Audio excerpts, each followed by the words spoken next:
여러분, 할리우드의 황금기 하면 어떤 이미지가 떠오르세요? 아마 스크린 속에서 신처럼 빛나던 스타들의 모습일 텐데요.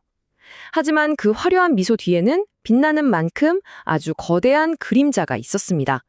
오늘 바로 그 그림자 속으로 한번 들어가 보려고 합니다. 바로 이런 얼굴들이었죠. 스크린을 그냥 꽉 채워버리는 완벽한 아이콘들. 사람들은 그들의 모든 걸 사랑하고 또 따라하고 싶어 했잖아요. 그야말로 한 시대의 상징이었습니다.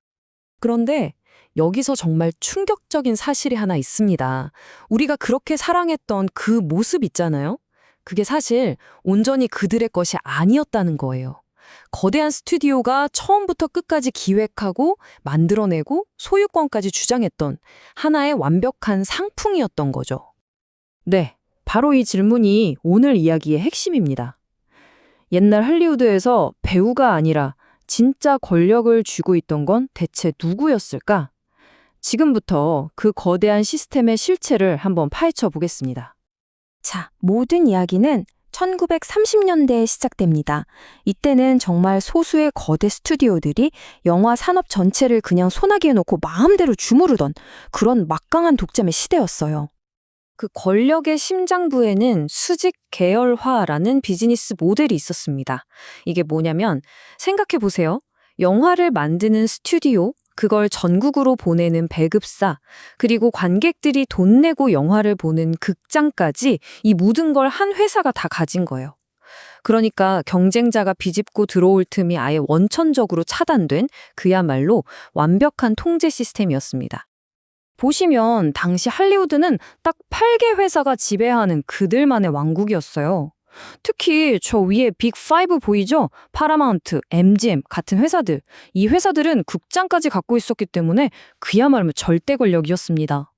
왜냐면 아무리 좋은 영화를 만들어도 이 사람들 국장에 걸리지 않으면 그냥 끝인 거예요. 관객을 만날 기회조차 없었으니까요. 그렇다면 이 거대한 공장 같은 시스템 안에서 배우들은 대체 어떤 대가를 치러야 했을까요? 네, 이제 드디어 그 악명 높은 7년 계약의 실체를 들여다볼 시간입니다.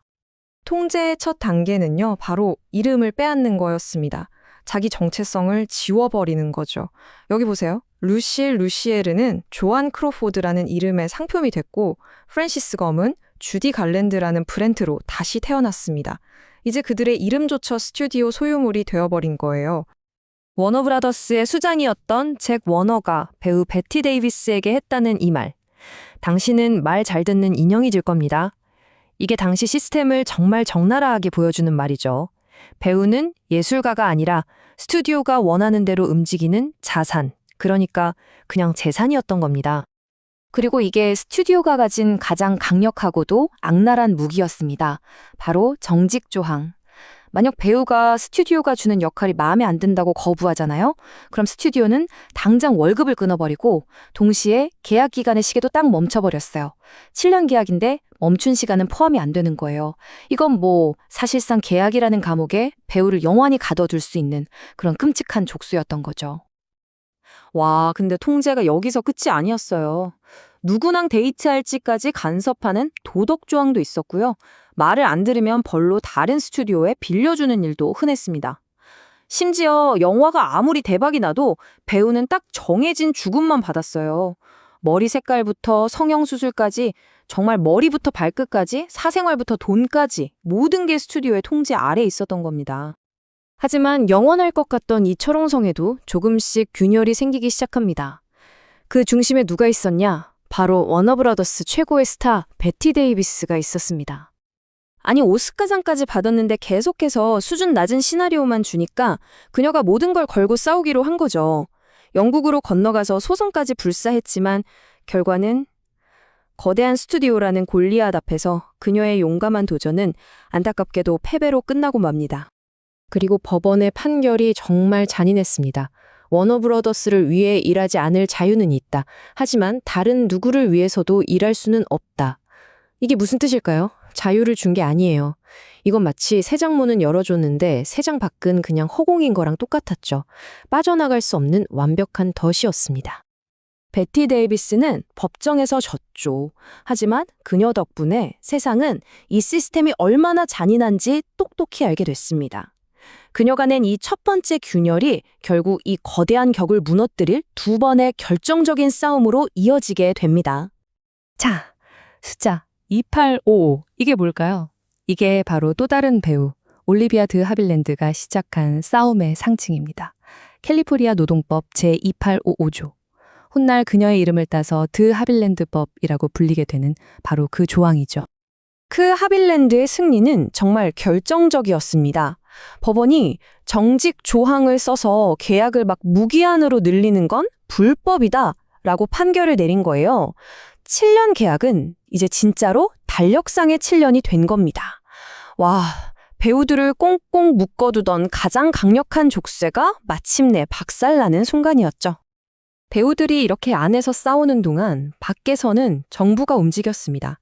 1948년에 대법원에서 파라마운트 판결이라는 게 나오는데 이게 뭐냐면 스튜디오가 영화 만들고 배급하고 극장까지 다 갖는 건 불법 독점이다 라고 땅땅땅 못을 박아버린 거예요. 그러니까 스튜디오 입장에선 가장 확실한 돈줄이었던 극장을 강제로 다 팔아야 했던 거죠.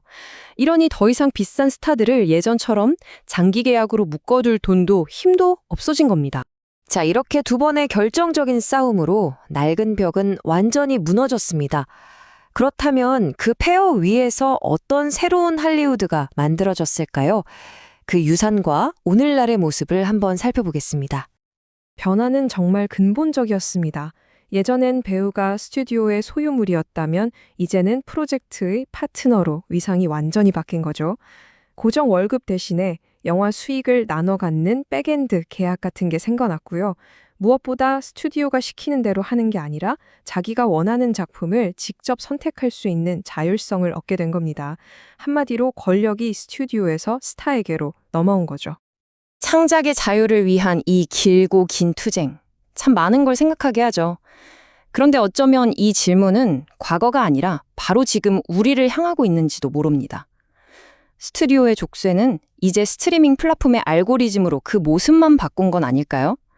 배우들이 스튜디오의 통제에서 벗어났던 것처럼 오늘날의 창작자들은 또 다른 새로운 형태의 통제에 맞서고 있는 건 아닌지.